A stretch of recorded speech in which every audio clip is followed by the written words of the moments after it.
sebelum pembelajaran, Pak Adi ingin kita membuat kesepakatan kelas. Kesepakatan kelas itu gunanya untuk apa sih?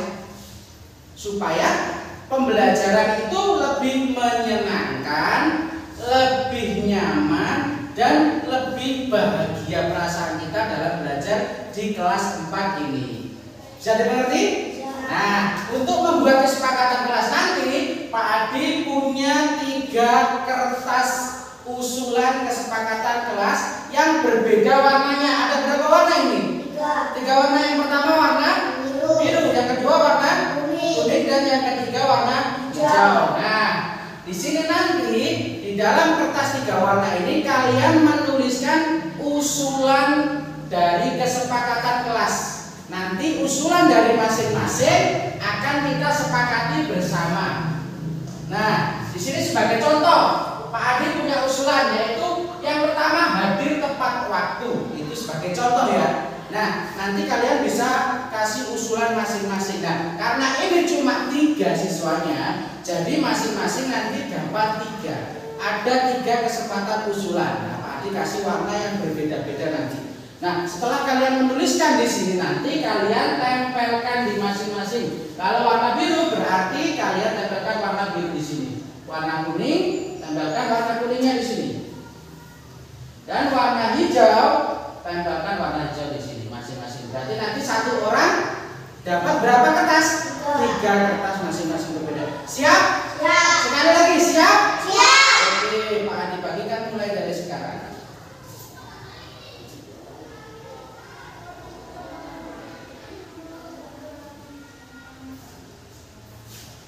Ya.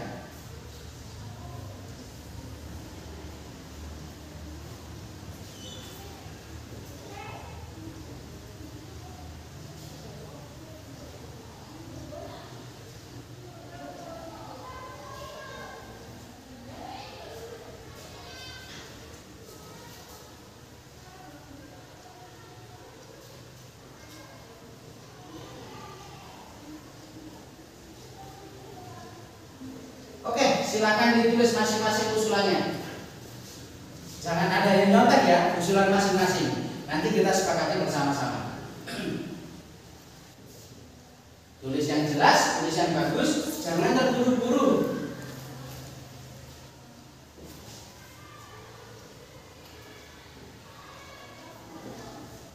Nah, bagus Bibi. Nah, bagus. Bagus. Iya, seperti itu. Terus nanti kita sepakati bersama-sama.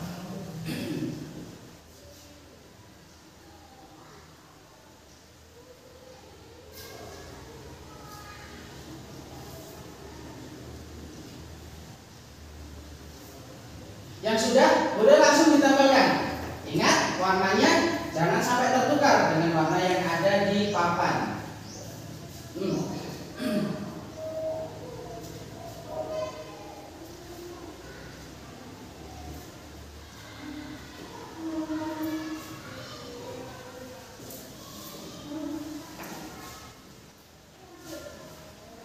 Silakan kalau sudah, Rina sudah? Oke, silakan ditempelkan di bawahnya ya. Yang bagus tempelkannya supaya terlihat rapi nantinya.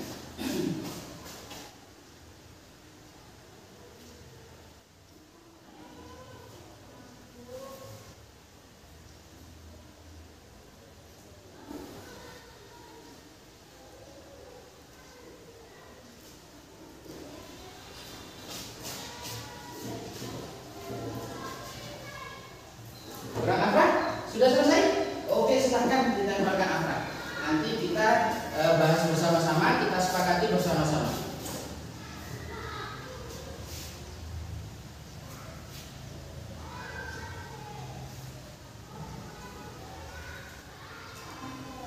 Nah, sudah, silakan duduk, cantik sekali.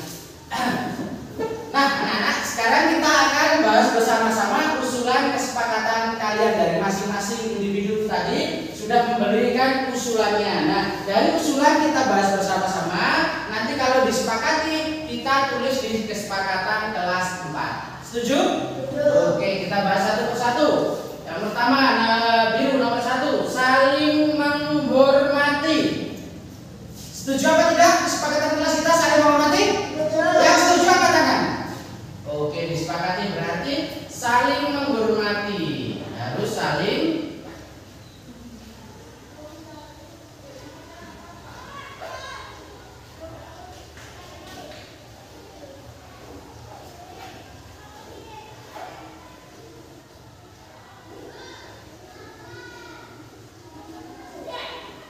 Oke, sekarang yang kedua, usulan yang kedua, aktif belajar. Ini maksudnya aktif dalam pembelajaran di kelas itu ya?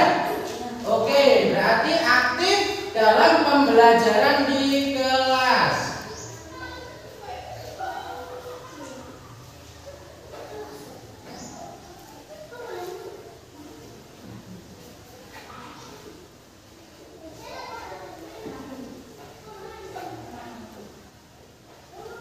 Berarti kita semuanya nanti harus aktif dalam pembelajaran. Entah itu dalam pembelajaran mengerjakan tugas, diskusi maupun usulnya, kita harus aktif. Setuju? Setuju. Oke. Yang ketiga, menjaga kebersihan kelas. Menjaga kebersihan berarti melaksanakan piket secara bersama. Setuju apa tidak? Setuju. Oke, kita masukkan ya. Menjaga kebersihan kelas.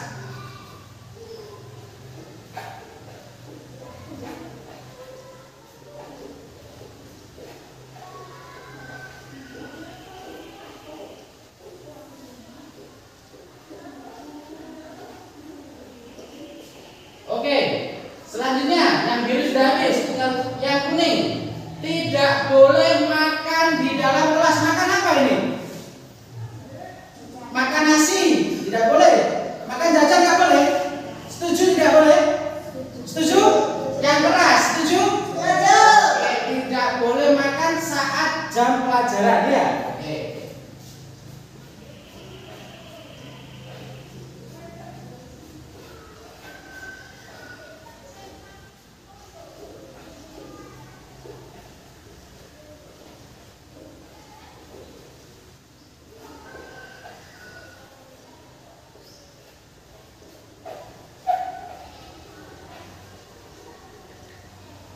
Oke, ya selanjutnya hadir tepat waktu. Oke, sudah nomor 1 hadir tepat waktu.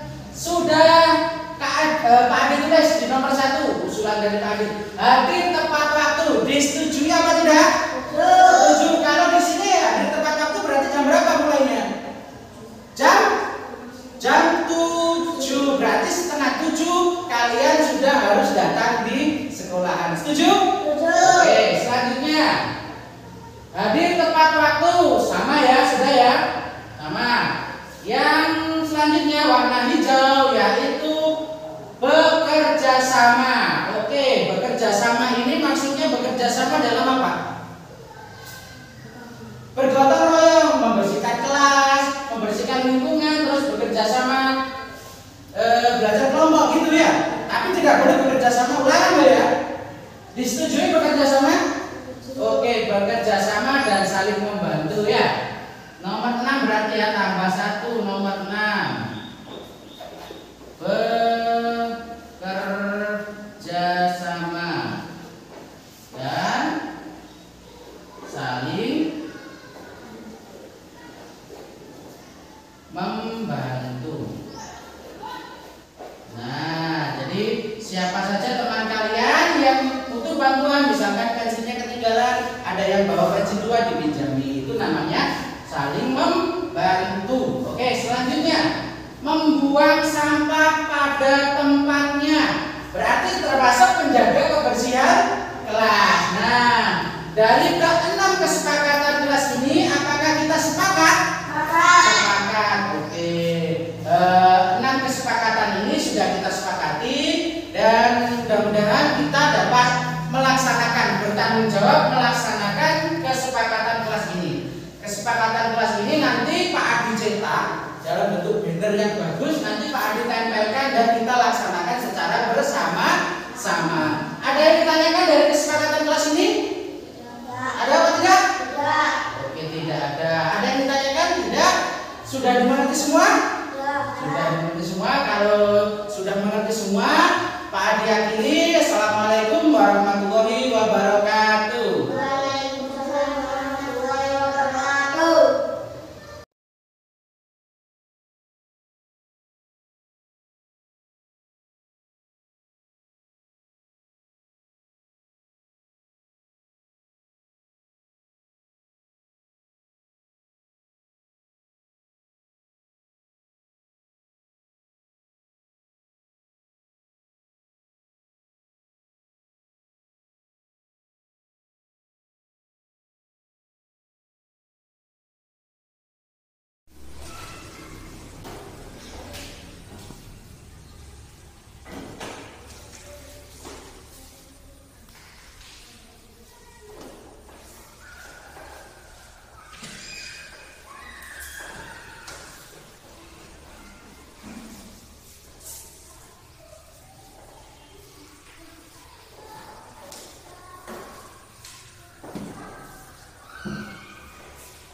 Assalamualaikum warahmatullahi wabarakatuh.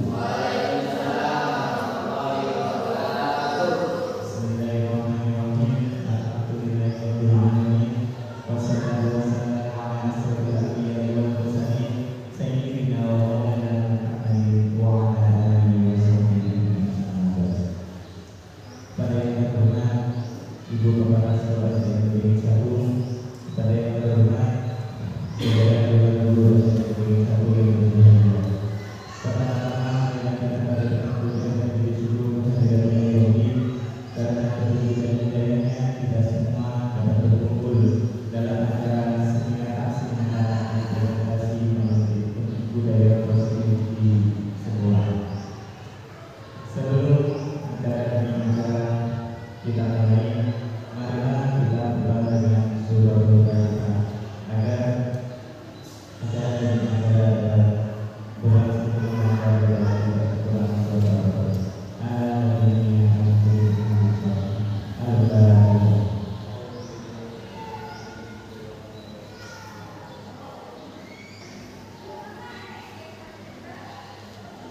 Terima kasih semuanya. Lanjutkan acara selanjutnya yaitu menyanyikan lagu Indonesia Raya. Kepada yang bertugas kami persilakan.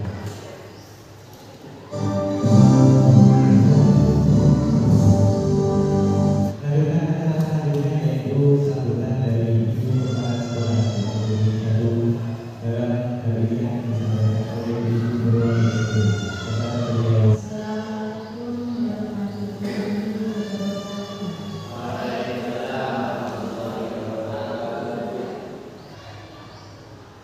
Salah satunya kegiatan pada hari ini yaitu seminar aksi nyata implementasi budaya positif.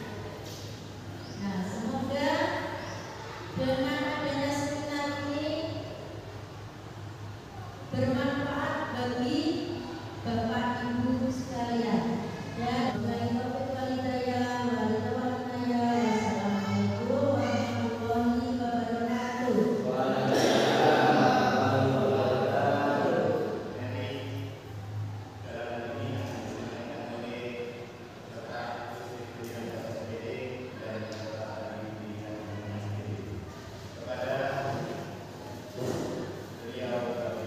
Assalamualaikum warahmatullahi wabarakatuh.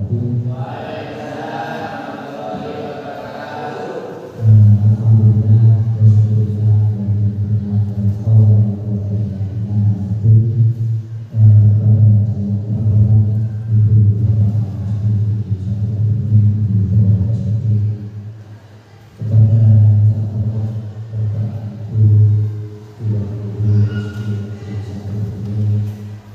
serta rekan-rekan yang saya hormati, rekan ibu saya yang menuju Bapak bicara yang sendiri.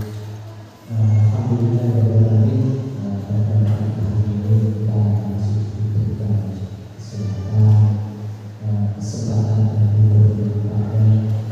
Semoga kita semua dapat melaksanakan kegiatan ini dengan baik.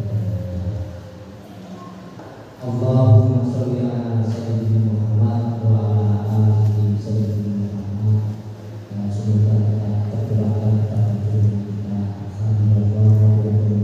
sallallahu alaihi wasallam. Yang telah memberikan kita petunjuk dan membawakan sehingga kita semua dapat melakukan manfaat dan mengikuti di dalam kegiatan CGP ini ada model-model pembelajarannya yaitu model luring dan model daring. Jadi kita CGP melaksanakan kegiatan tersebut dengan model luring dan model daring. Model luringnya atau tatap mukanya kita biasanya ada pendampingan individu yang didatangi oleh pengajar praktek ke sekolahan dan yang namanya loka karya. Biasanya loka karya itu kita diklatnya di tempat-tempat yang telah dituju oleh dari jemaah. Terus untuk modul luringnya kalau biasanya disingkat dengan LMS. Apa itu? Yang mungkin LMS itu apa?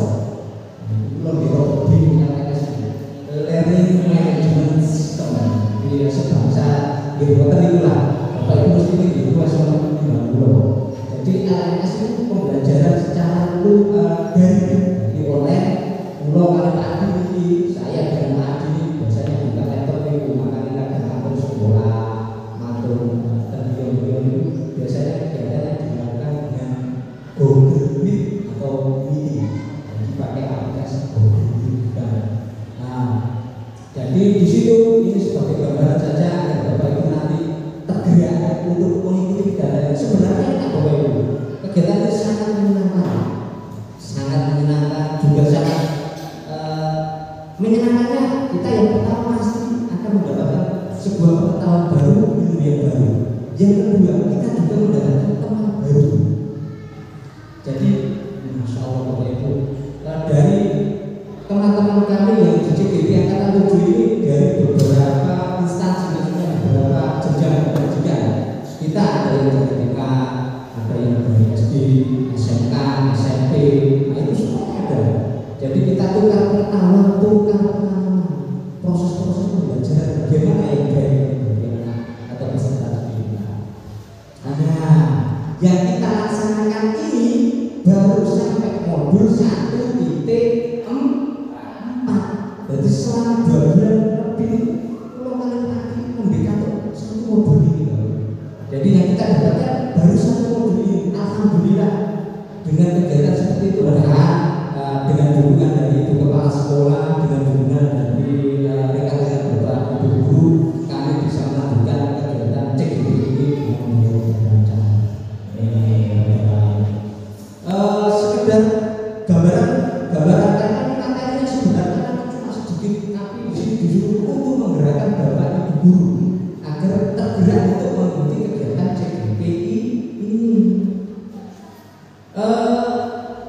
Di dalam modul titik 1 ini sekedar materi gambaran saja, garis besar saja.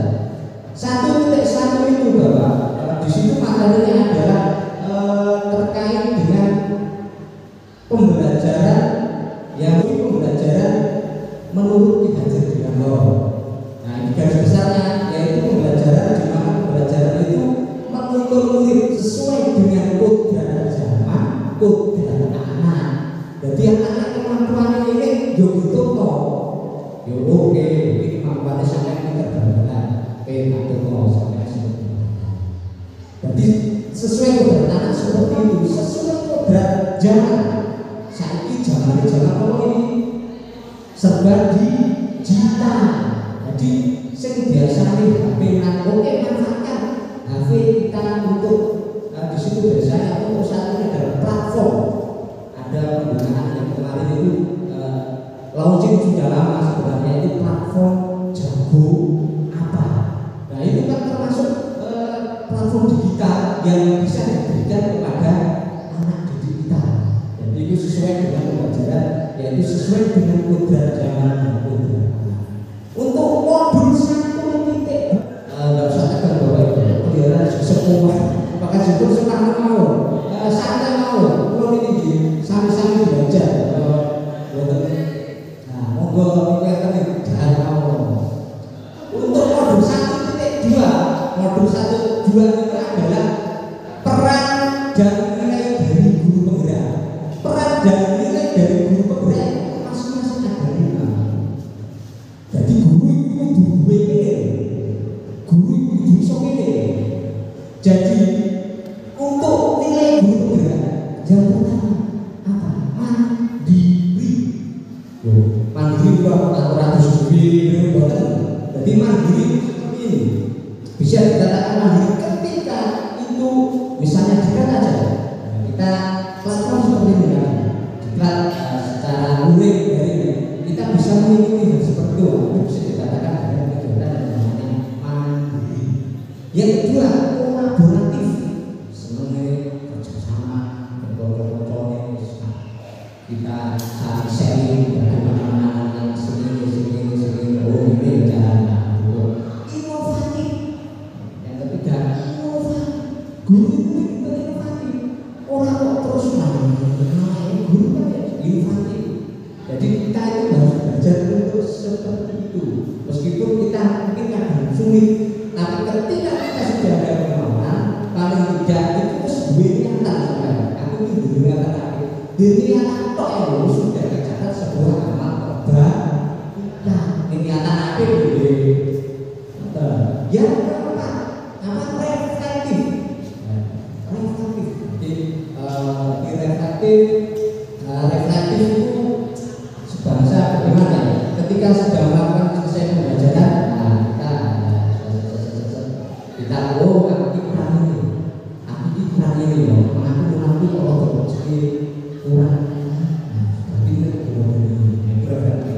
Yang kelima, berpihak pada murid.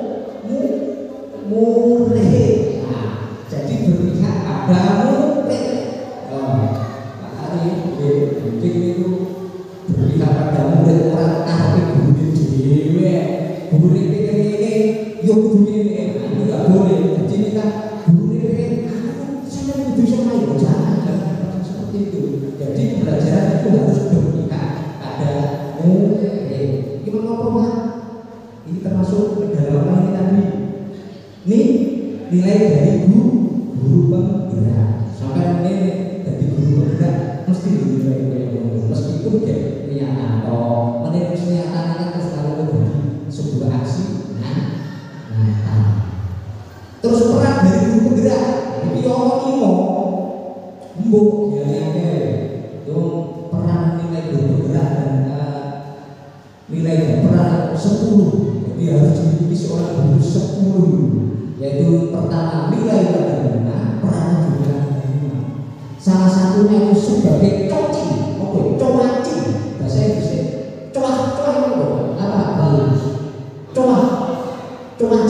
pelatih ya, sebagai pelatih sesama guru. Jadi orang terus pinterin bukan, maksudnya seperti ini tadi kita buka pengetahuan, kita buka pengalaman. Karena apa? Saya yakin Bapak Ibu punya potensi yang lebih besar dari ini. Bapak Ibu potensinya itu sangat karuan. Mau jadi guru itu potensinya itu lebih wis. Jadi comacing. Terus yang kedua, apa Pak yang kedua? Pemimpin pembelajaran sebagai pemimpin pembelajaran. Nah, untuk yang 4, 5, 6 itu gambar nanti bisa nanti karena ini mengingat waktunya ada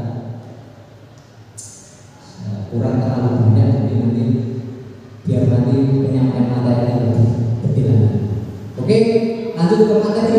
Saya mohon sekarang dengarkan musik nanti yang diputar oleh Pak Adi. Ini jangan matanya dihayati. Aku sambil duduk meditasi, model meditasi. Oke, santai, relax. Kita nanti ada beberapa yang perlu disampaikan. Monggo relaksasi Pak Haji, monggo sing betul tegang-tegang ya. Ketika sempat Bu Bibi, Bu Marti, monggo posisi duduk nasib santai mawon, pun boten tegang. Biasanya itu duduk meditasi, sing bener biasanya duduk meditasi, tangannya jadi wonton, duduk meditasi di orang. Ya, bisa dimulai lagi.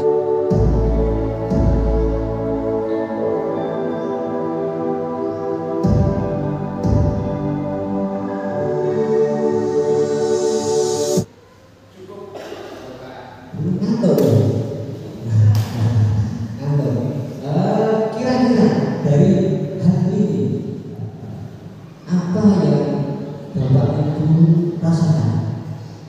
Apa yang dari mendengarkan musik ini, kira-kira apa yang Bapak Ibu rasakan? Entah itu apapun itu, sing sampai rasakan merasa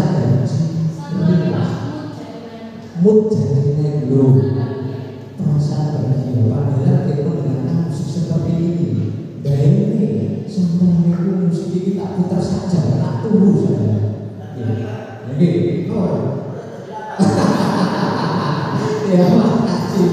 Ya nanti sabar kalau Pak Haji ini tetap akan bersedia tumpeng. Entah itu kami sampai makanya nanti jam berapa, tapi tetap ada bersedia. Ya, bagus. Terima kasih Pak Haji. Jadi ketika musik ini diputar dan Bapak Ibu guru memang benar-benar sungguh ingin meditasi, insya Allah akan tercipta sebuah kenyamanan dan kedamaian. Dan hal ini bisa kita praktekkan di peserta didik kita ketika peserta didik kita mulai merasakan sebuah kebosanan. Biar anak sejak nonton ini, yang boleh itu paling tidak pikiran itu diberhentikan. menaikkan semangatnya untuk belajar dengan musik seperti ini. Musik ini sebenarnya sangat membantu ketika kita benar-benar melakukan hal tersebut. Maksudnya ya meditasi di atau mampu maknanya itu tidak ngantuk. Nggak bener nggak apa-apa jadi ngantuk. Saya mengantuk ini nggak apa-apa. Dulu kita apa dari musik ini? Tambah semangat, jelas semangat. Pak Arif ngantuk, paling ngaripan gitu. Ya jangan dulu. Pas lagi ngapain Pak?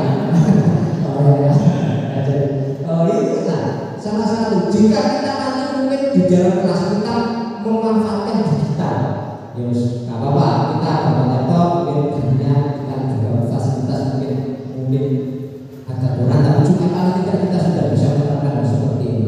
Besok ketika murid mengalami sebuah perjuangan, salah satu cara untuk meningkatkan mood dan semangat dari murid adalah diputar musik relaksasi. Dipikirin protokol, pikirkan tetap butuh yang namanya istirahat. Jadi inilah guna jadi relaksasi tersebut. Oke Pak Ali, lanjut saja karena ini mengingat waktu. Ini Bapak Ibu, jadi nanti kita berdua akan menjelaskan dari modul 1.4 ini ada 6 topik. Kebetulan saya kebagian dari topik 1, 2, 3. Nanti Pak Di juga akan menjelaskan 1, 2, 3.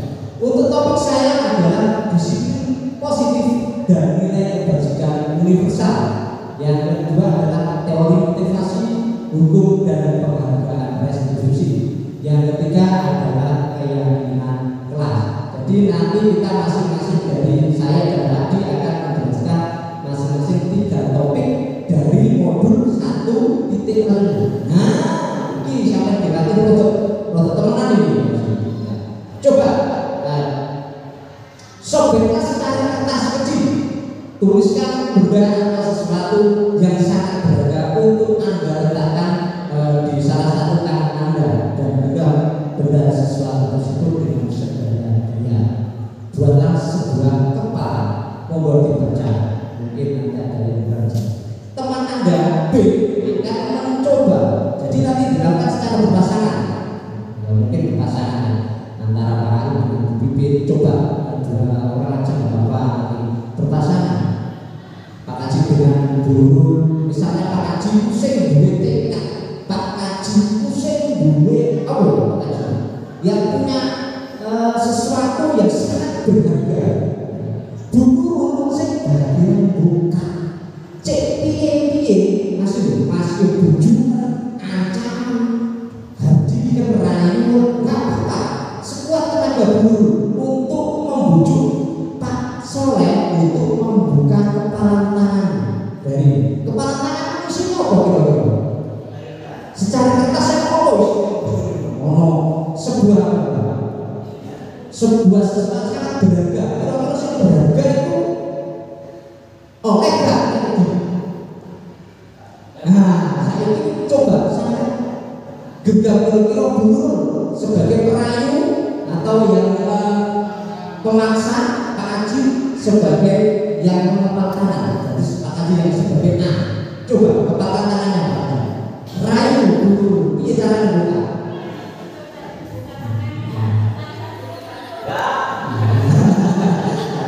Boleh rayu sekali. Bahasa kalau nggak apa-apa. Bagaimana caranya dulu supaya Pak Haji kira-kira bisa buka sama dia.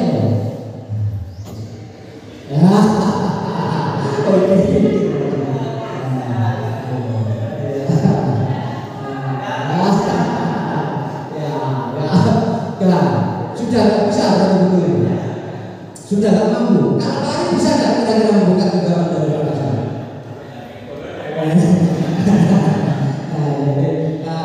Mungkin burung kita burung mati juga bisa mencoba. Itu kira-kira itu oke itu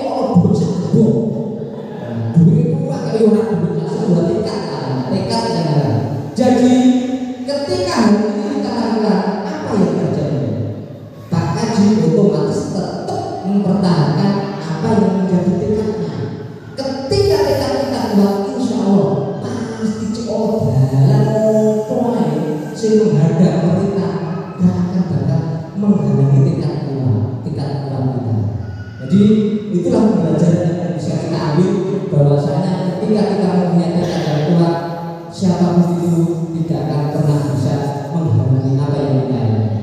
Oke, lagi lanjut. Nah, itu perubahan paradigma teori kontrol atau ilusi kontrol. Ilusi itu apa sih? Mungkin ilusi bayangan, kira-kira apa nih? Ada yang apa? Khayalan betul, bayangan oke, angan-angan oke, ayo lah. Jadi ilusi kontrol adalah sebuah hal yang tidak nyata. Jadi sebuah hal yang tidak nyata, angan-angan, sebuah bayangan, sebuah khayalan itu gak nyata, gak ada. Assalamualaikum warahmatullahi wabarakatuh. Bismillahirrahmanirrahim. Alhamdulillahirabbil alamin. Wassalatu wassalamu ala asyrofil anbiya'i wal mursalin sayyidina wa maulana Muhammadin wa ala alihi wasahbihi ajmain. Pada yang terhormat Ibu Kepala Sekolah SMP Cakung, pada yang terhormat Saudara-saudara guru SMP Cakung yang berbahagia. Pertama-tama yang kita pada mengucapkan diri seluruh hadirin yang karena kebetulan hidayahnya kita semua dapat berkumpul dalam acara seminar seminar implementasi melalui budaya positif di sekolah. Sebelum acara kita mulai, marilah kita berdoa dengan surah Al-Fatihah agar acara ini dapat berlangsung dengan baik dan berlangsung dengan baik.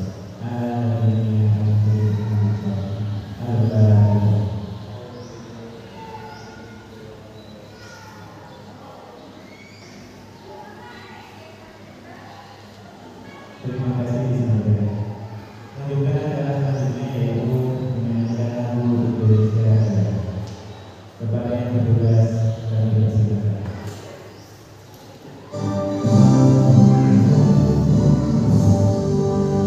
Lanjutkan acara selanjutnya yaitu sambutan dari Ibu Kepala Sekolah SMP Cakung dalam hari ini yang disampaikan oleh Ibu Guru SD.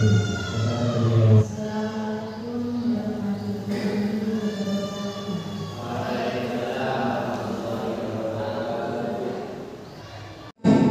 Ilusi bahwa orang dewasa memiliki hak untuk memaksa. Banyak orang dewasa yang percaya monggo ketinggalan pemegang news sing kanten lah kira-kira langsung berikutnya ya. Jadi bahwa mereka memiliki tanggung jawab untuk membuat berbuat hal tertentu. Pada saat itu pula orang dewasa akan menyadari bahwa perilaku memaksa tidak akan efektif untuk jangka waktu panjang dan sebuah hubungan emosional. Begini Bapak Ibu, kita sebagai seorang guru biasanya itu kadang memaksa. Mungkin itu memaksanya kadang itu dengan sebuah kekerasan. Kadang bentuk kadang yo nyabut, kadang guru kan kadang kita itu sebagai seorang penghukum kadang seperti itu. Jadi hal seperti itu nanti itu tidak akan berlaku pada murid dan akan menimbulkan dendam yang berkepanjangan. Misalnya, iya Pak, aku tahu dihubungi guru aku, saya sendiri itu sampai saya milih coba Pak itu coba ya Allah aku biar orang terjun tidak karena itu ada itu itu sesuatu nang itu cegah itu bisa menimbulkan permusuhan yang akan terbentuk. Jadi hal seperti itu sangat tidak disarankan. Jadi itu adalah sebuah ilusi. Nek wong gede itu memiliki hak untuk memaksa itu tidak boleh. Jadi itu sebuah khayalan, angan-angan saja. Guru itu tidak boleh memaksa. Yang penting tadi guru adalah tugasnya adalah menuntun. Jadi sampai tuntun, sampai anak-anak oh ini wayahe menggo orang persamaan bakatnya itu bahkan yang jelek dia jangan itu. Ketika itu ada murid atau peserta didik yang mempunyai bakatnya itu mohon maaf bakat mengambil barang ya, jadi kan tugas kita sebagai guru adalah mengarahkan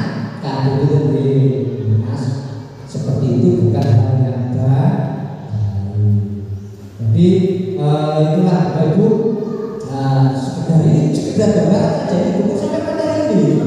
Ini adalah materi pembuka. Jadi ini materi pembuka saja sampai sekitar nanti sekitar 3 jam. Jadi mohon bersabar untuk waktu mungkin tumpengnya pun. Ketika Pak Haji ini tumpeng apa sebetulnya. Ini. Bagaimana seorang bisa berubah dari paradigma stimulus respon kepada pendekatan teori kontrol? Bila kita ingin membuat kemajuan perlahan, sedikit-sedikit ubahlah sifat atau perilaku. Namun bila kita ingin memperbaiki cara-cara utama kita, maka kita perlu mengubah kerangka ajar kita. Ubahlah bagaimana Anda melihat dunia, bagaimana Anda berpikir tentang manusia, ubahlah paradigma Anda, skema pemahaman dan penjelasan aspek-aspek tertentu tentang realitas. Jadi bosok kasar itu bosok memanusiakan manusia. Jadi ya seperti itulah. Kalau kita ya menghormati ya kita nanti juga akan dihormati. Kalau kita menyakiti kita juga akan mendapatkan kita sakiti. Jadi memanusiakan manusia. Coba seperti ini. Perubahan paradigma stimulus respon dan teori kontrol. Siapa sesungguhnya yang memiliki kontrol? Kita mencoba mengubah orang agar berpandangan sama dengan kita. Bisa nggak? Nah, tidak bisa. Sampainya kalau Pak Ari itu pilihnya aku jadi kalau guru olahraga sampai kapanpun Pak Ari kalau sudah punya tekad seperti tadi masih berjuang supaya kita itu tidak akan pernah bisa untuk membuat dekat dari Pak Ari. Yang sebenarnya yang benar adalah kita berusaha memahami pandangan orang yang lain tentang dunia. Jadi yang harus kita lakukan itu seperti itu. Oh ya baca Pak Ari ini olahraga saja, doa itu didukung. Kita itu harus memahami apa yang menjadi pandangan orang lain. Misalnya seperti itu. Maka jika kalau memang Pak Haji ini bukan berbohong, kita bohong seperti itu. Jadi kita tidak memaksakan kehendak kita kepada orang lain. Yang kedua, perilaku buruk dilihat sebagai suatu kesalahan. Perilaku buruk itu dilihat sebagai suatu kesalahan. Nah, benar. Itu semua perilaku tadi memiliki tujuan. Jadi seperti itu. Tadi sudah dijelaskan di awal bahwa semua perilaku itu pasti memiliki tujuan. Sampai yang mau cari rambutan, itu tujuannya dia apa? Dia mau tadi makan, tadi dia. Nah, tujuannya kan dimakan. Jadi segala sesuatu itu pasti mempunyai tujuan. Orang lain bisa mengontrol saya. Ini stimulus respon yang sebenarnya hanya ada yang bisa mengontrol adalah diri Anda sendiri. Jadi mungkin nggak bisa mengontrol sebenarnya secara tidak langsung. Saya ini bisa mengontrol daripada yang sedikit dikontrol, tapi sebenarnya itu sudah kontrol dari diri Anda sendiri. Yang keempat, apa ini kelima, pemaksaan ada pada saat bukan gagal. Teori kontrolnya adalah kolaborasi dan konsensus menciptakan pilihan-pilihan baru. Yang keenam, model berpikir menang-kalah dan teori kontrolnya adalah model berpikir menang-menang. Jadi yang terakhir model ini menang. Jadi kalau berpikir itu ya sing menang model menang orang menang-kalah. Jadi ketika kita itu berpikiran ayo 50-50 sekat-sekat sedikit mau sing kalah jadi kita itu yang positif saja. Kalau yang musik kalah dirikan boleh, kecuali nanti kalau pertandingan mungkin ada yang kalah. Tapi yang berpikir yang baik adalah kita berpikir menang. Oke, selanjutnya musik banyak hari ini materinya banyak. Ini aja kita lakukan S-breaking. Jadi kita nanti Bapak Ibu guru kita melakukan S-breakingnya modelnya seperti ini. Membuat kalimat, membuat sebuah kalimat diawali dengan kata benda dan diakhiri dengan kata benda. Contoh, misalnya seperti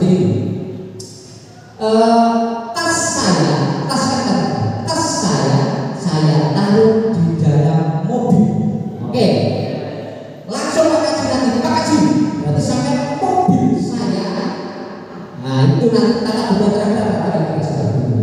Bisa apa? Oke, nanti Pak Haji bisa. Nah, bisa tuh.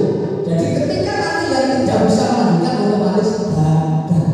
Jadi kita berpikir agar kita mau bergerak. Kita jadi kok jadi tak kuat saja. Kita di sini ada sebuah latihan saja, melatih kecepatan berpikir dengan cara membuat kalimat yang diawali dengan kata benda, diakhiri juga dengan kata benda. Pensil saya taruh di dalam tas. Pensil yang pertama kata benda, tas terakhir kata benda. Terus yang dilanjutkan misalnya, tas saya taruh di atas meja. Nah, ini kan tas juga kata benda, kalimat terakhir juga kata benda. Oke? Bisa? Ya, sudah ya. Siap, ya? Nanti saya tunjuk. Langsung lanjutkan. Peluit warna hijau saya taruh di dalam tas. Tarik. Tas saya masukkan ke dalam lemari. Langsung muncul sampai. Peluit. Nyucuk peluit. Kamu nak? Apakah mandi kata benda? Nah, ya sebenarnya baju saya jadi dicuci di mesin cuci. Aku kan mau jadi lupa. Kok bunga tinggal ini ya? Nah, siap. Sekali lagi, jadi biar kita refreshingnya.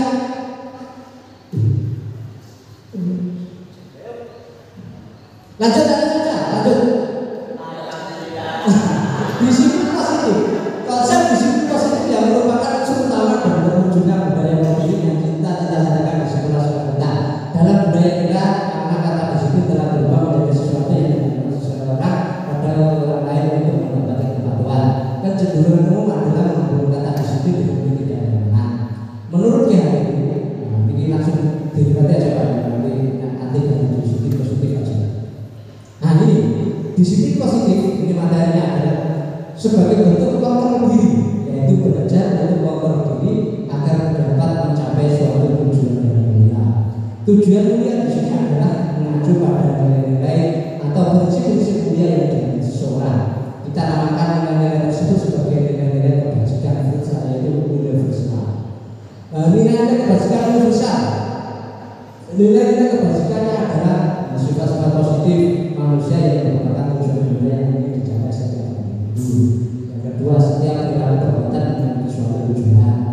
Dengan menaikkan nilai kebajikan yang dimiliki, seorang melakukan disiplin akan terbangun. Yang keempat, nilai-nilai kebajikan ini dicapai oleh setiap manusia kita karena dengan profil pelajar Pancasila. Profil pelajar Pancasila, salah satu materinya. Profil pelajar Pancasila.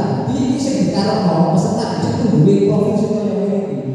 Jadi yang pertama tadi beriman, yang pastinya adalah beriman, bertakwa kepada Tuhan Yang Maha Esa.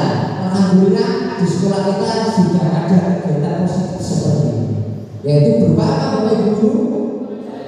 Mulai lagi sholat duha, sholat jamaah, sholat zuhur berjamaah. Ini adalah salah satu kegiatan yang mencerminkan profil pelajar Pancasila.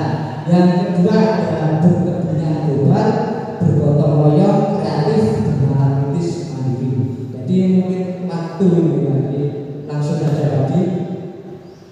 Teori motivasi hubungan dan penghargaan restitusi untuk menghindari ketidaknyamanan atau motivasi ekstrim. Apa yang terjadi jika tidak melakukannya?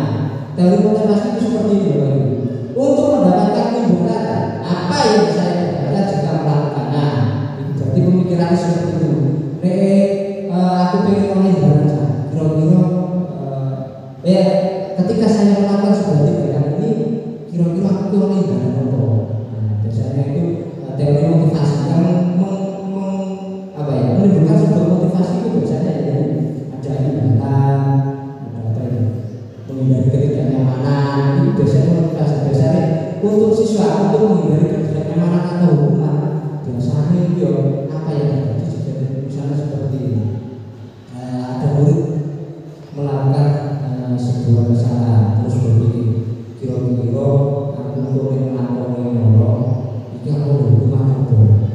biasanya seperti itu.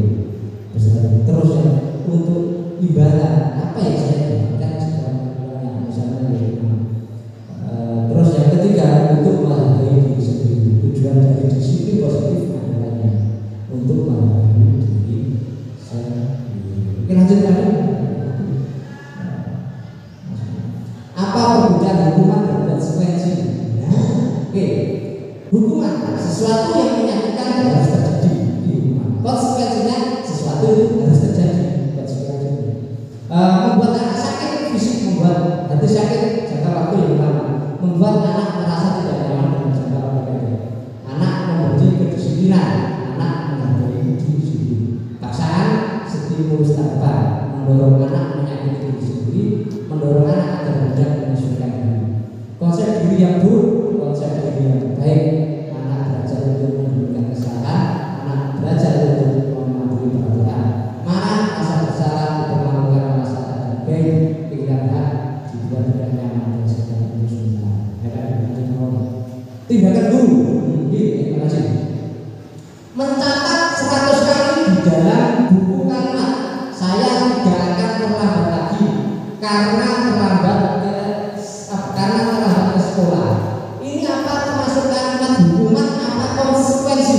Kira-kira mencatat 100 hukuman. Terus yang kedua, lari mengelilingi lapangan basket 2 kali karena terlambat hadir sekolah. Ini hukuman apa konsekuensi Pak? Hukuman. Hukuman. Murid diminta untuk push up. Itu biasanya sama-sama lagi. Guru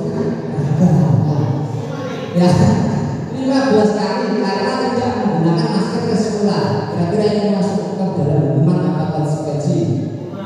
Hukuman. Menggantikan kertas tugas teman yang pernah dicoret-coret. Menggantikan kertas.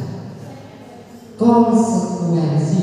Membersihkan tumpahan air di meja tulis karena tersenggol pada saat belajar. Konsekuensi. Murid disuruh untuk mengenakan sepatu sehari di sekolah karena tidak mengenakan sepatu hitam. Hukuman apa konsekuensi? Pahami dulu katanya. Ada hitam. Apa menurun? Oke. Apa? Hukuman apa konsekuensi? Hukuman. Lari mengelilingi lapangan basket 2 kali karena terlambat 10 menit untuk pelajaran PJOK. Nah, PJOK terus ini kira-kira apa ini? Hukuman apa konsekuensi? Sekarang kita lihat jawaban Pak Kaji tadi apa sudah sesuai? Jawaban Bapak Ibu apa sudah sesuai dengan pertanyaan sebelumnya? Tak buka ya. Siap. Langsung ke jawaban. Itu kan seperti itu. Berarti benar Pak Kaji mampu. Tepuk tangan buat Pak Kaji. Lari keliling lapangan Pak Kaji. Oke. Tepuk tangan. Murid diminta terus. Betul. Menggantikan kertas. Oke, bagus. Betul. Membersihkan tumpahan di meja tulis karena tersenggol pada saat belajar. Konsekuensi. Jadi ketika kita melakukan sebuah tindakan dan kita melakukannya untuk mempertanggungjawabkan sebuah tindakan tersebut, itu biasanya seperti itu. Berarti dinamakan konsekuensi. Lagi misalnya murid disuruh untuk mengenakan sepatu seharian. Cuma Pak Haji ya. Betul. Hukuman ya. Terus apa hukuman apa konsekuensi? Apa beda dengan hukuman? Ternyata konsekuensi. Lari mengelilingi lapangan basket 2 kali karena terlambat 10 menit untuk pelajaran PJOK. Apa kok mengenai hukuman? Padahal di sini untuk konsekuensi. Alasannya seperti ini. Kenapa? Karena di dalam olahraga itu ada namanya yang aktivitas fisik. Dan di guru olahraga itu kan fisik. Mulai olahraga, mulai gerak. Nah ini kan maju. Ini harus jadi materi olahraga. Jadi sesuai makanya dinamakan konsekuensi.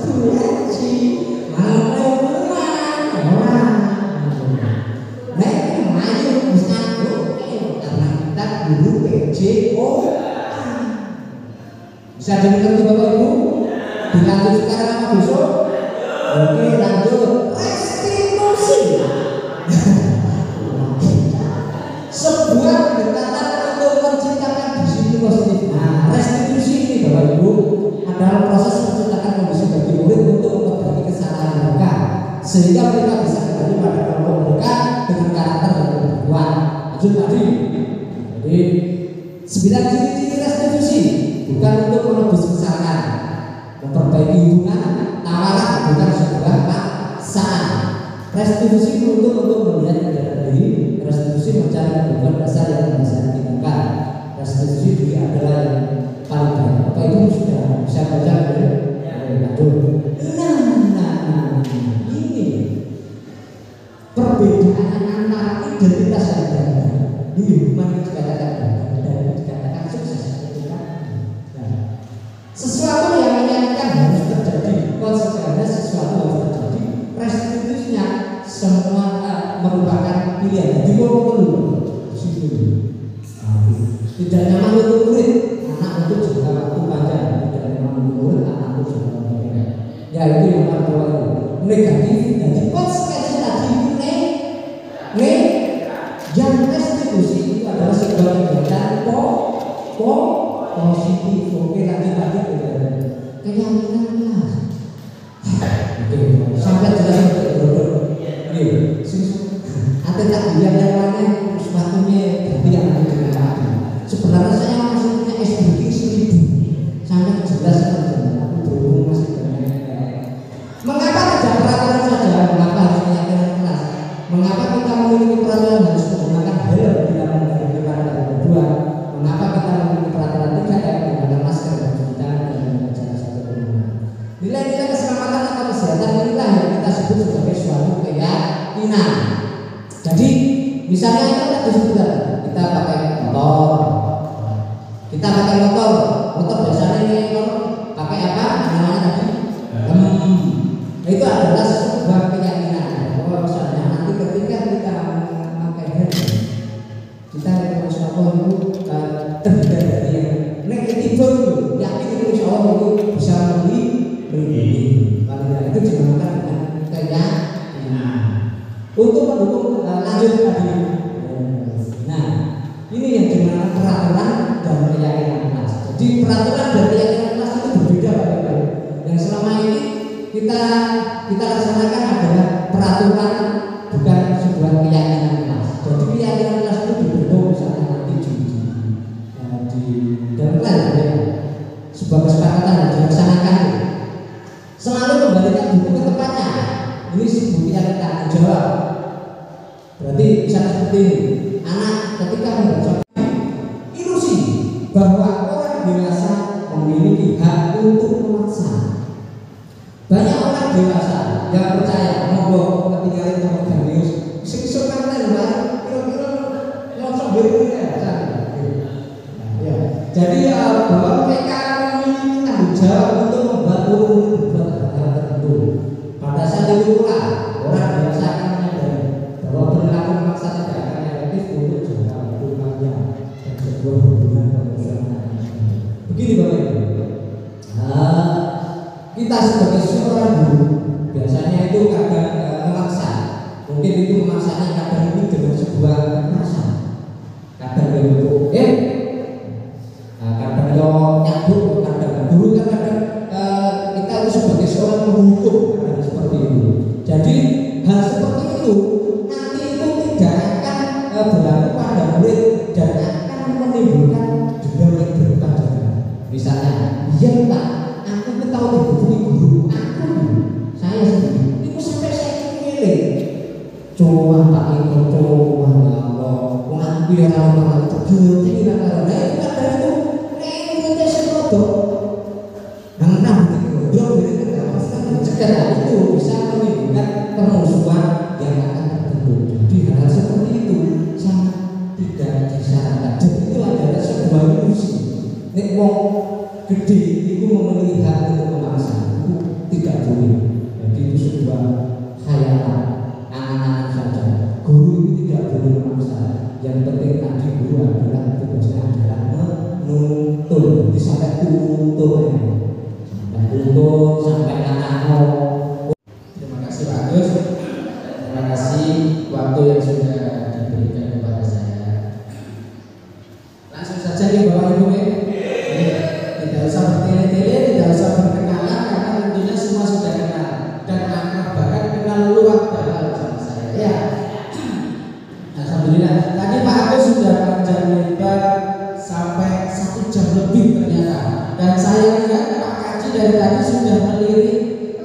tumpeng, dua tumpeng itu kayaknya nanti mau dihabiskan ya Bapak Ibu.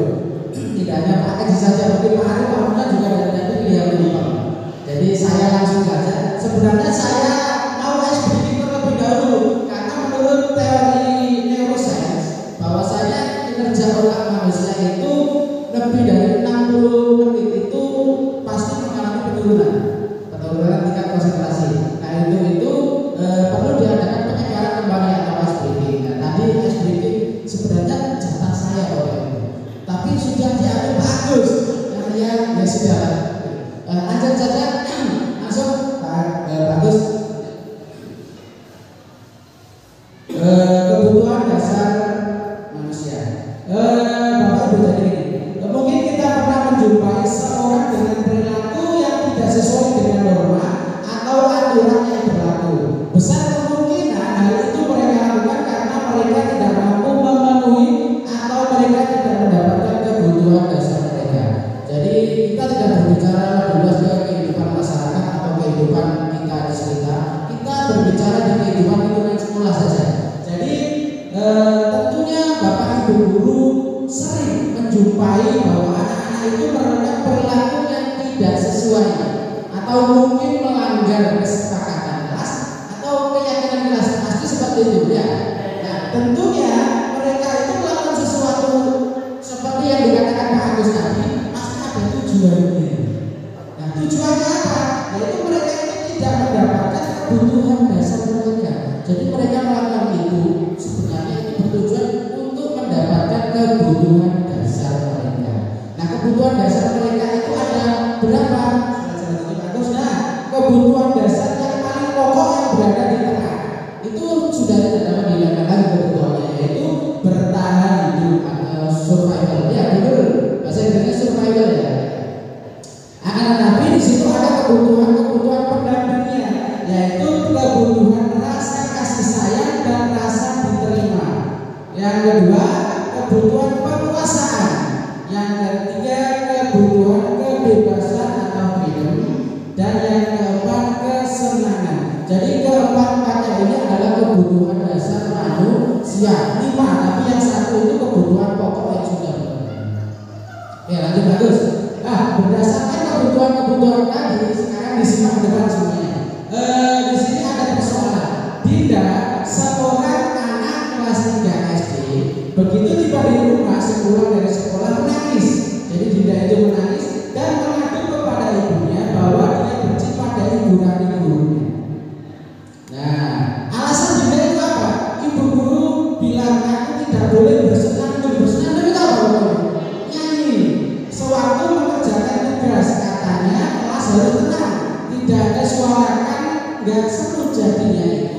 Alasan dari Dinda. Dan menurut Bapak Ibu, kebutuhan apa yang berusaha dipenuhi oleh Dinda jika jawabannya seperti itu? Menurut keempat kebutuhan sampingan tadi, apa? Kebutuhan apa? Atau kesenangan? Ada yang lain? Bapak Ibu? Ada pendapat yang lain? Ada kebutuhan rasa kasih sayang ingin diterima, kebutuhan kesenangan, freedom, kebebasan, atau kebutuhan menguasai. Yang betul, kebutuhan kesenangan. Jadi menurut Dinda itu dia lebih suka, dia itu senang ketika mengerjakan masalah atau mengerjakan soal itu dengan bersenang-senang, dia jadi relax. Seperti itu. Lanjut. Nah, yang kedua, Dinda seorang anak kelas 3 SD, begitu tiba di rumah sepulang dari sekolah menangis dan mengadu kepada ibunya bahwa dia benci pada ibu dan gurunya. Alasan Dinda itu menurut ibu tidak menyapaku hari ini padahal aku pakai jepit rambut baru. Nah, menurut Bapak Ibu, kebutuhan apa yang berusaha dipenuhi oleh Dinda jika jawabannya seperti ini? Misalnya seperti ini, Bibi punya sepatu baru. Bibi sepatu baru ingin dipamerkan ke ibu gurunya, Bu Nurul. Nah, tapi Bu Nurul tidak meresponnya. Bu Nurul cuek saja. Bibi nangis mengadu kepada ibu gurunya. Ibu guru Bu Nurul itu tidak menyapa aku, Bu. Padahal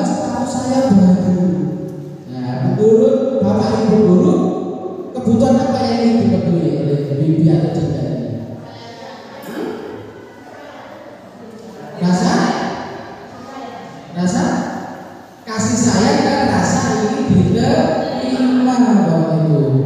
Jadi setiap siswa itu sebetulnya pengen mendapat rasa kasih sayang dari guru dan rasa ingin diterima, pengen dianggap lah istilahnya di kelas itu, sehingga mereka biasanya kalau tidak dapat itu dari gurunya, mereka itu kecewa, bahkan mereka itu bisa melakukan hal yang melanggar.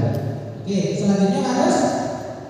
Nah, tahun ini Dimas genap berusia 17 tahun. Ia senang sekali ketika ayahnya mulai mengajarkan cara nyetir mobil. Setiap akhir pekan, ia berlatih menyetir. Ia terlihat senang sekali ketika terlatih sampai akhirnya ia bisa menyetir mobil dengan baik dan lancar. Ketika ibunya bertanya pada Dimas, apa yang membuat dia ingin bisa menyetir mobil? Ketika jawaban Dimas adalah seperti ini, menyetir mobil itu seru. Kebutuhan apa yang ingin dipenuhi? Menyetir mobil itu seru. Power, menguasai mobil itu seru-seru. Kalau contoh kita di sekolah itu, Zaki ketika diajar tenis atau kasti sama Bagus, Zaki itu setiap hari main kasti saja. Karena dengan bertanya saya ingin menguasai kasti dengan bagus, saya ingin menjadi pemain kasti. Dan kebutuhan apa yang ingin kita cari? Kebutuhan bakat. Ada tadi kebutuhan apa?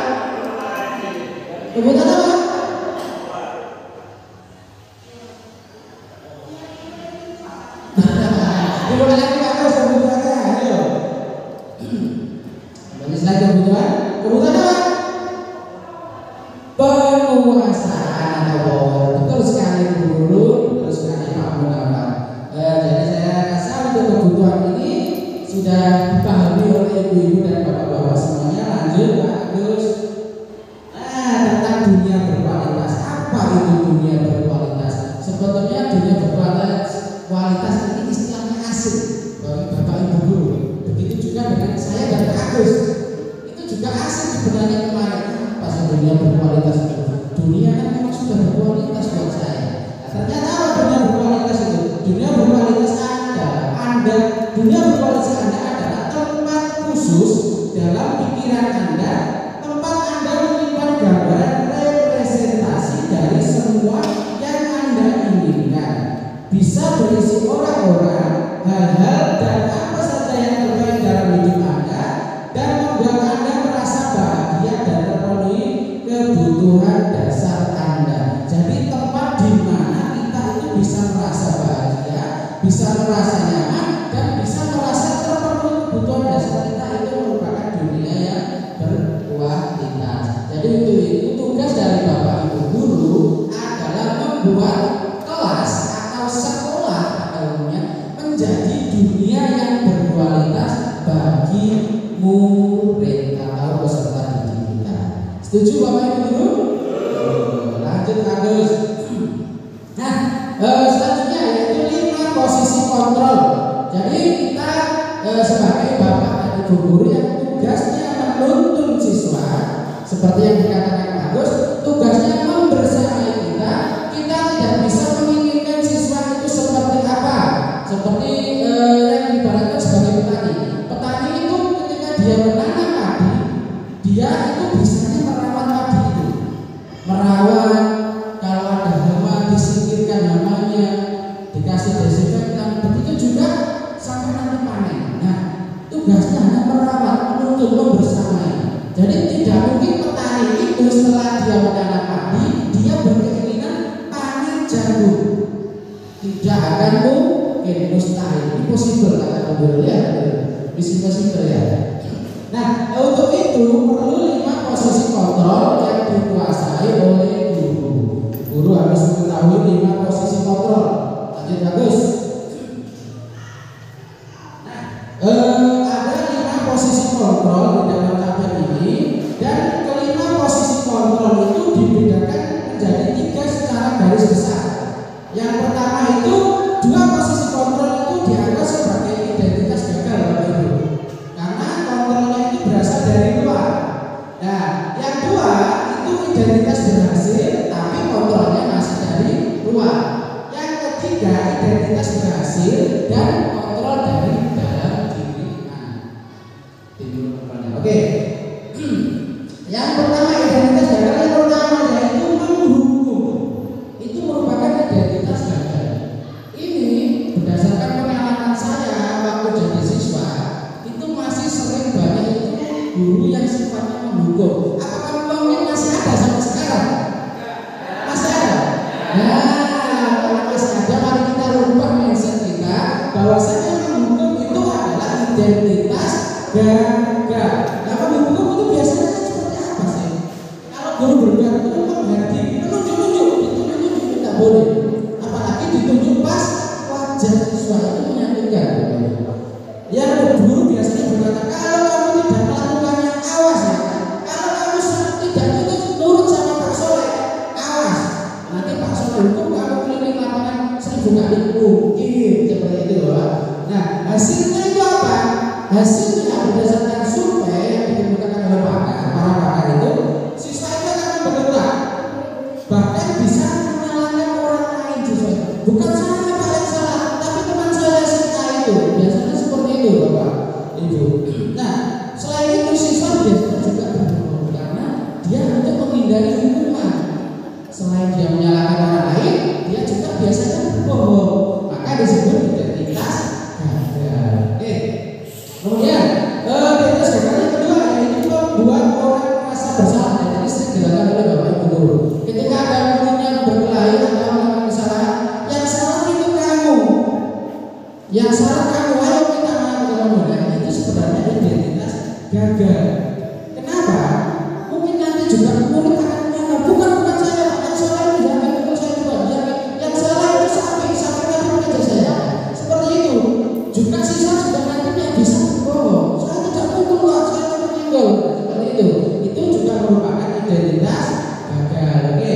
Untuk yang kedua yaitu identitas berhasil. Yang dianggap identitas berhasil, tapi masih merupakan kontrol dari luar diri siswa, yaitu sebagai teman, guru sebagai teman. Dulu kita sering sekali mendapat materi-materi atau mendapat mindset bahwa guru sebagai teman. Ya, memang itu merupakan identitas berhasil atau sukses. Akan tetapi kontrolnya itu bukan dari dalam diri siswa, tapi kontrol luar dari gurunya. Contoh, membuat alasan-alasan untuk muridnya. Ayolah lakukan demi ibu. Masa kamu tidak mau? Nanti kalau kamu tidak mau mengerjakan PR ini, nanti ibu yang disalahkan. Ayo, silakan masuk. Nanti kalau tidak masuk, Bapak Soleh yang dimarahi oleh bubur. Seperti itu. Itu merupakan identitas yang berhasil, tapi merupakan kontrol dari luar diri siswa. Yang keempat yaitu sebagai pemantau. Pemantau itu guru menegakkan peraturan, benar-benar tegak terus. Kalau siswanya itu melanggar, harus dihukum sesuai dengan hukumannya apa? Misalkan lari keliling lapangan, seperti tadi. Nah, biasanya menghitung atau mengukur. Guru itu mengukur. Kalau siswa itu biasanya telat 5 menit, keliling lapangan 5 kali. Menghukum dan mengukur sifatnya seperti itu. Apa peraturannya? Kamu pasti tahu kan peraturannya. Di sini tidak boleh telat. Kamu telat 10 menit. Ayo keliling lapangan. Seperti itu bukan merupakan kontrol sebagai pemantau. Nah, yang terakhir yang kelima ini merupakan identitas berhasil dan sukses dan merupakan kontrol pada diri anak sendiri. Jadi nanti anaknya yang tersadar dengan sendirinya. Oke, yaitu sebagai manajer. Jadi kita diharapkan pada guru merdeka ini kita sebagai guru tidak hanya sebagai teman untuk siswa, tidak hanya sebagai pemantau siswa, tapi juga sebagai manajer. Seperti apa saya manajer itu?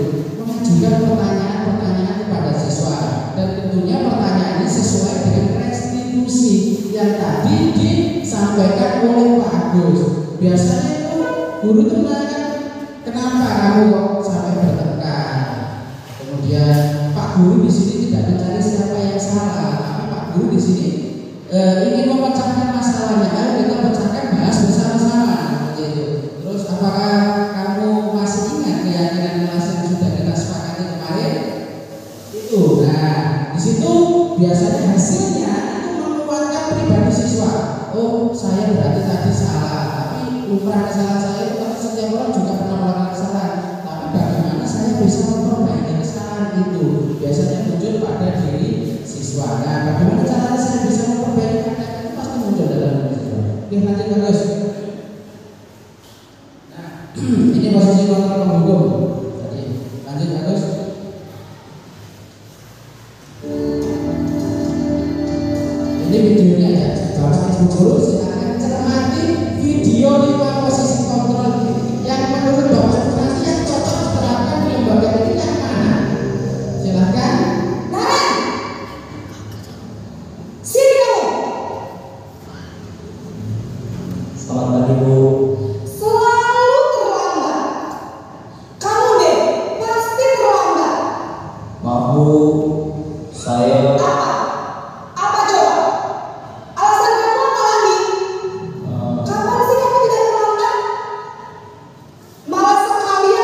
basket, Bu. Kenapa? Kamu malah ibu berani-beraninya jawab. Sudah terlambat masih berani jawab enggak? Sekarang keliling lapangan basket 5 kali sekalian. Biar kapok. Cepat. Pergi sana ke lapangan basket. Yang kedua, membuat merasa bersalah.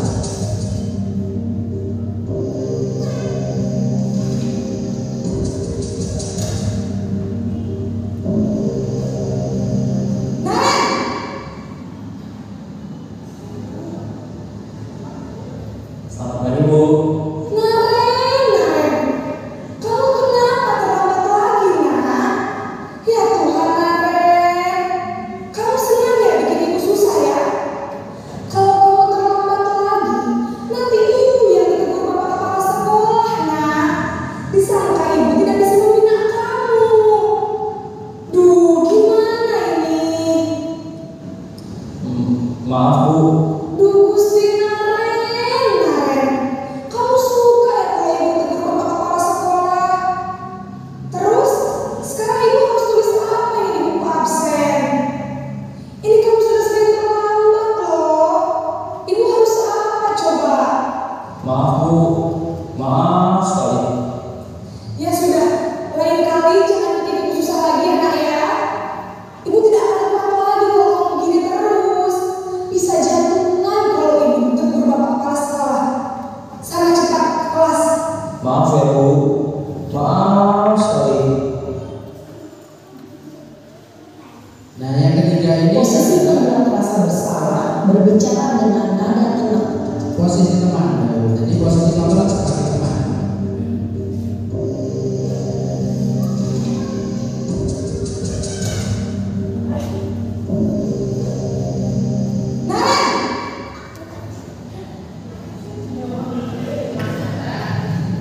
Selamat pagi, Bu.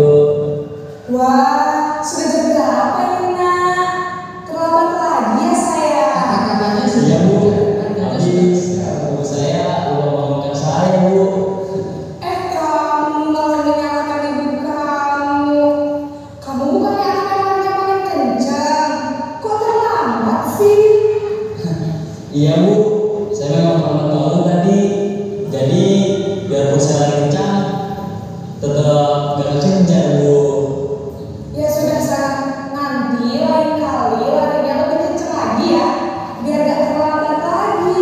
Bikin senang ibu, demi ibu. Bisa? Bisa, sebagai temannya Karen. Ya sudah sana ke sekolah. Ibu beresin urusan absen kamu. Kamu ini ada saja. Ini kontrolnya sukses berhasil, tapi dari luar sebagai pemantau atau monitoring.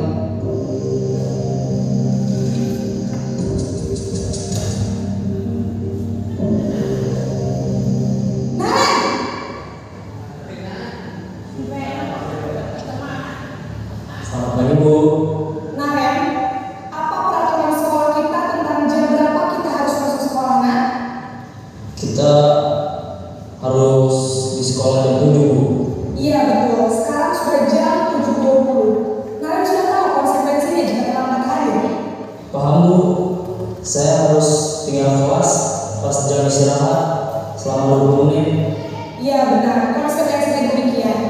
Jadi nanti jam 9.30 pas istirahat, kamu harus tinggal di kelas, kerjakan tugas tambahan untuk ketertinggalan kamu, ya?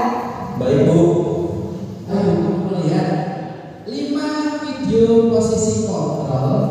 Pertanyaan saya yang pertama, dari kelima posisi kontrol itu mana yang paling baik dan tepat dilaksanakan atau digunakan Bapak Ibu guru ketika menangani permasalahan seorang siswa? Yang mana? Ya, terakhir apa terakhir itu tadi? Posisi kontrol sebagai manajer. Alasannya apa? Bu guru mungkin bisa kasih alasannya apa?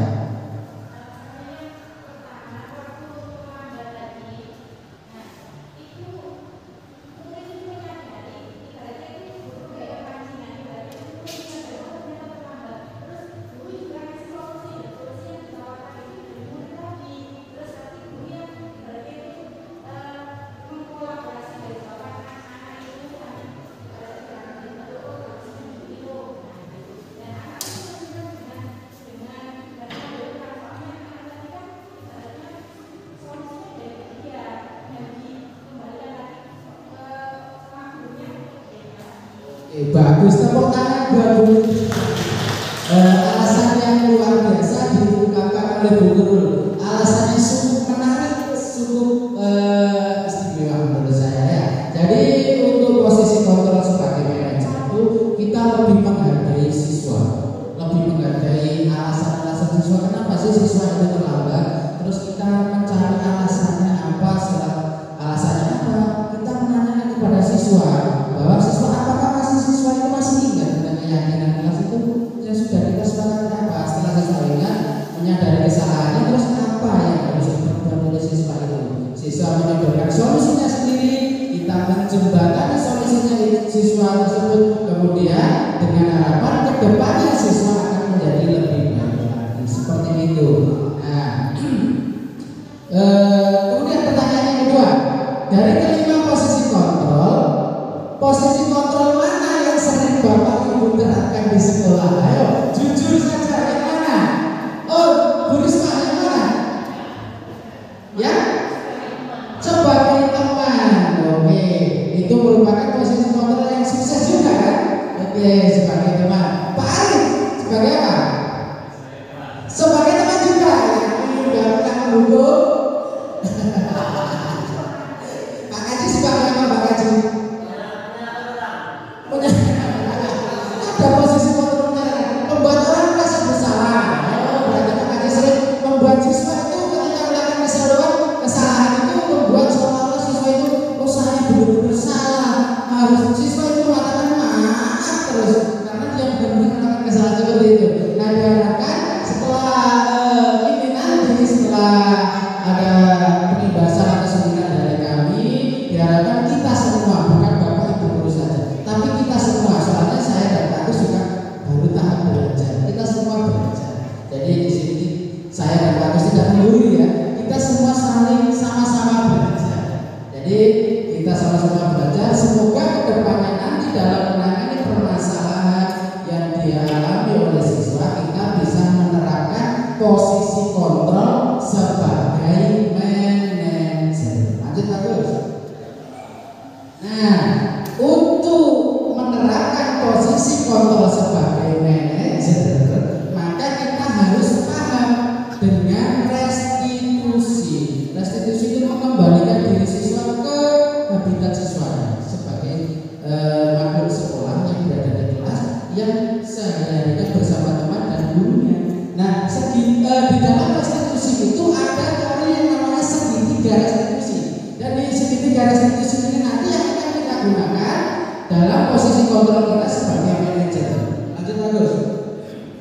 Nah, di dalam segitiga restitusi itu ada namanya segitiga pasti ada 3. Nah, yang pertama yaitu menstabilkan identitas terlebih dahulu. Yang kedua, menanyakan keyakinan, dan yang ketiga validasi tindakan yang salah. Untuk penjelasan slide selanjutnya Bagus. Nah, yang pertama dalam segitiga restitusi, yang pertama yaitu menstabilkan identitas. Tujuan dari menstabilkan identitas ini yaitu membuat anak yang merasa gagal karena telah berbuat salah menjadi pikirannya positif terhadap dirinya. Oh, saya berbuat salah, tapi saya masih positif, punya pikiran yang positif. Biasanya apa yang harus dilakukan oleh seorang guru? Yang pertama, berbuat salah itu tidak apa-apa. Biasanya berbuat salah itu tidak apa-apa, jadi tapi harus ada lanjutannya. Tidak apa-apa, kalau tidak apa-apa ya terus nanti berbuat salah. Tidak, tapi harus ada lanjutannya. Tidak ada, karena tidak ada manusia yang sempurna. Begitu juga Pak Guru atau begitu juga guru pernah melakukan kesalahan. Nah, tapi kita juga bisa menyelesaikan masalah ini. Nah, nanti Bagus seperti itu. Nah, yang kedua, segitiga restitusi yang kedua yaitu validasi tindakan yang salah. Jadi dalam validasi tindakan yang salah ini diharapkan dapat membantu siswa itu mengenali kebutuhan yang ingin dipenuhi siswa ketika dia melakukan kesalahan itu. Tadi ada kebutuhan dasar siswa. Jadi tujuannya validasi tindakan ini membantu siswa mengenali kebutuhannya dan memenuhi kebutuhannya itu seperti apa. Biasanya yang dilakukan guru itu seperti ini kata-katanya. Padahal kamu bisa melakukan hal yang lebih baik dari ini, tapi kamu alhamdulillah cuma melakukan seperti ini. Itu validasi tindakan yang salah. Dan kedua biasanya Bapak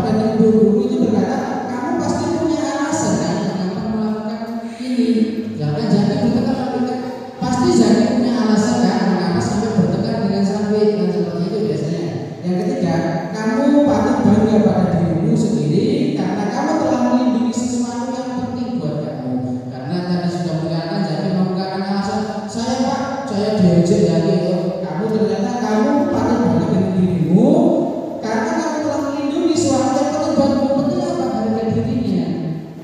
Nah, bisa juga kamu boleh mempertahankan sesuatu, tapi kamu harus menambahkan sikap yang baru. Ya, yang ketiga, terus validasi tindakan ketiga restitusi yang ketiga, yaitu menanyakan keyakinan. Di sini anak itu melihat kesalahannya apa dihubungkan dengan norma sosial atau keyakinan kelas yang telah disepakati sebelumnya dan nilai-nilai yang mendasari manusia berinteraksi dengan orang lain. Jadi sebelum Bapak Ibu melakukan segitiga restitusi, di sini diharapkan Bapak Ibu sudah menerapkan yang namanya membuat kesepakatan kelas. Jadi sebuah kesepakatan kelas yang disepakati bersama-sama baik guru, siswa. Kemudian kesepakatan kelas itu diyakini nilai kebenarannya untuk kemaslahatan dia, kemudian dilaksanakan bersama dengan tanggung jawab, maka itu akan menjadi sebuah keyakinan kelas. Oke, yang biasa Bapak Ibu guru bisa Bapak Ibu guru katakan atau lakukan ketika menanyakan keyakinan ini yaitu apa yang kita percaya sebagai kelas atau keluarga, apa nilai-nilai umum yang kita sepakati. Kalau saya biasanya sama Pak Gus itu apakah Mas misalkan Mas Bibi masih ingat keyakinan kelas yang sudah kita sepakati kemarin? Iya Pak, saya masih ingat. Kemarin saya praktek seperti itu, melaksanakan segitiga restitusi. Apa bayangan kita tentang kelas yang ideal? Kelas ideal itu seperti apa kita bayangkan? Oh seperti ini Pak, kita harus saling menghormati dengan teman. Nah seperti itu. Kemudian kamu setelah itu kamu jadi orang seperti apa ke depannya? Kalau kamu mau jadi orang yang misalkan lebih baik dari sekarang, ya alhamdulillah oke Bapak Ibu guru bantu dari sekarang menjadi orang yang lebih baik seperti itu. Nah bagus.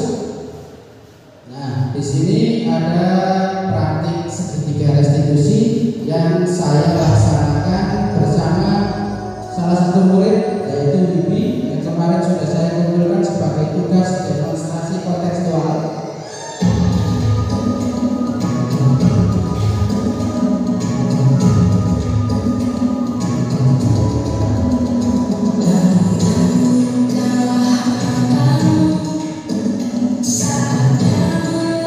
Dua kasus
bisa menerapkan posisi kontrol sebagai manajer dengan menerapkan langkah-langkah pada segitiga restitusi. Seperti itu. Nah, karena ini sudah materi terakhir, Bapak Ibu guru kayaknya juga sudah lemas. Apakah lemas karena lapar atau mungkin suasananya semakin siang semakin panas? Mungkin seperti itu. Lanjutkan aja. Nah, ini kemarin saya dan Pak Agus kami ini berinovasi. Ini terinspirasi dari kata-kata betul. Kalau guru penggerak harus punya inovasi, harus inovatif. Nah, kemudian saya di sini dan Pak Agus kami berdua itu melihat bahwasanya sekolah ini belum ada logo. Alangkah baiknya, alangkah bagusnya ketika kita punya logo sekolah itu sendiri. Jadi logo inilah yang kita banggakan. Dengan logo ini kita akan bangga punya lembaga SDN 1 Berdikit ini. Nah, untuk penjelasan logonya ini kemarin saya desain bersama teman-teman guru. Ini mudah-mudahan nanti Ibu kepala sekolah menyukainya dan mau menggunakannya, menyetujuinya maksud saya, atau mungkin kalau ada revisi nanti bisa diberi masukan, bisa saya revisi. Ini untuk penjelasan dari logo yang sudah kami buat, dan pertama dari luar ini kenapa kok bentuknya heksagon. Heksagon itu sempurna karena di situ ada filosofinya, yaitu melambangkan siswa SDN 1 Berdikit ini harus menguasai 6 dimensi profil pelajar Pancasila. Kan ada 6 di situ. Ada 6 dimensi profil pelajar Pancasila. Yang pertama apa? Beriman dan bertakwa kepada Tuhan Yang Maha Esa dan berakhlak mulia. Yang kedua, berkebinekaan berubah. Yang ketiga, mandiri, pemimpin bagus. Yang keempat, kreatif. Terus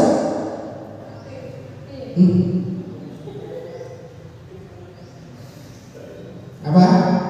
Bernalar kritis. Nah, itu ya. Yang selanjutnya ke dalam lagi. Kenapa kok berwarna kuning atau warna emas? Di situ warna emas itu melambangkan semangat, penghargaan, kehangatan, antusias dan persahabatan di lingkungan SDN Berdikit 1. Jadi saya lihat SDN Berdikit 1 itu mulai dari saya pertama di sini tahun 2012 itu kekeluargaannya itu luar biasa. Kita patut bangga dengan kekeluargaan. Mungkin di sekolah lain juga kekeluargaan, tetapi di SDN Berdikit 1 itu sangat erat sekali kekeluargaan. Kekeluargaan nomor 1 di SDN Berdikit 1. Oke. Selanjutnya, nah di situ di paling atas sendiri ada bintang. Bintang itu merupakan sila pertama Pancasila. Jadi melambangkan ketakwaan siswa kepada Tuhan Yang Maha Esa.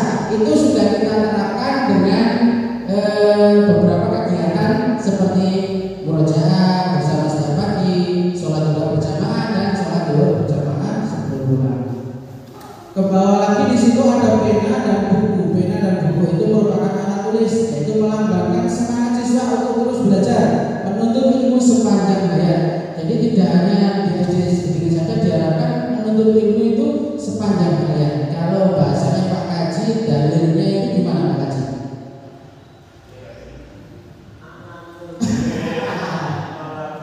Kalau ini para datuk, para kaum muslimin dan muslimat, minal madi ila ladi. Seperti itu ya. Nah, menuntut ilmu itu kewajiban setiap muslim dari dia dilahirkan sampai dia mati kemudian. Kemudian pola dunia, pola dunia bisa di situ melambangkan di situ harapan terhadap siswa SDN 1 Berdikit yang mendunia prestasinya. Jadi diharapkan nanti kedepannya lulusan siswa dari SDN 1 Berdikit, kalau enggak siswanya di sini bisa berprestasi, juga lulusannya nanti kedepannya yang bisa berprestasi. Tidak hanya tingkat nasional, juga bisa di tingkat internasional, bisa ikut jadi atlet misalkan atau sains atau lomba-lomba yang lainnya.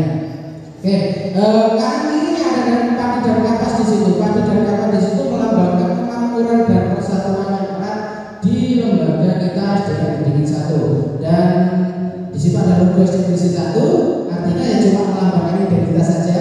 Dan yang paling bawah di situ usulan bagus dikasih lambang Olimpiade di situ. Olimpiade itu apa? Olimpiade itu perlombaan olahraga tingkat internasional yang paling tinggi Olimpiade. Di situ melambangkan semangat olahraga. Jadi selain siswa-siswi SDN Beringin 1 itu unggul di bidang pelajaran atau akademik, juga diharapkan siswa SDN Beringin 1 itu unggul di bidang olahraga. Seperti itu Bapak Ibu. Ini mungkin bentuk suatu kreativitas atau hibur yang kami usulkan, mudah-mudahan disetujui kita bersama dan dilanjutkan dengan Pak Tongkung Bang seperti itu Bapak Ibu. Jadi ini bagus. Nah, terima kasih. Demikian presentasi dari saya. Agar tidak terlambat bangun lagi. Tidak ada, Bu. Baik, Ren. Terima kasih untuk kerjasama kamu. Sekarang kamu perlu kembali ke kelas untuk belajar. Baik, Bu. Terima kasih.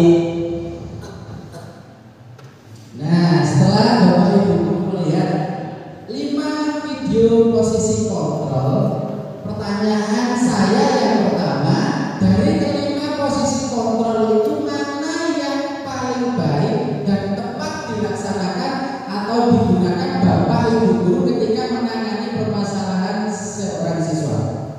Yang mana? Ya, terakhir apa terakhir itu tadi? Posisi kontrol sebagai manajer. Alasannya apa? Bu guru mungkin bisa kasih alasannya apa?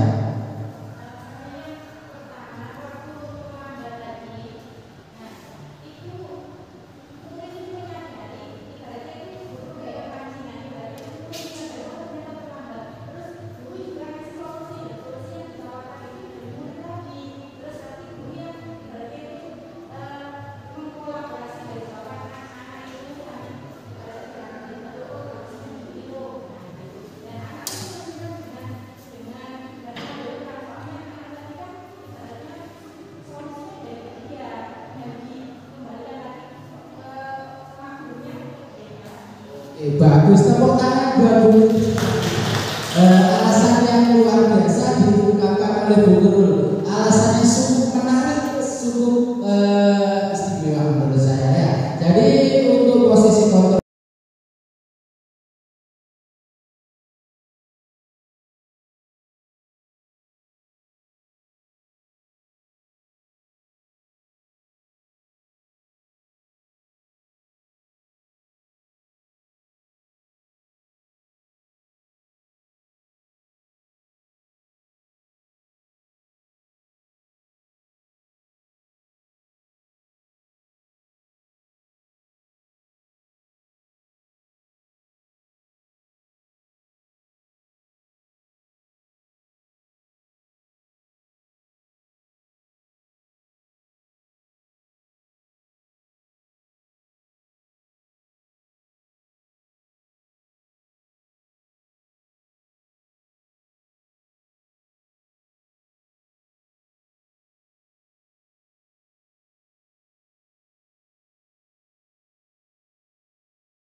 Assalamualaikum warahmatullahi wabarakatuh.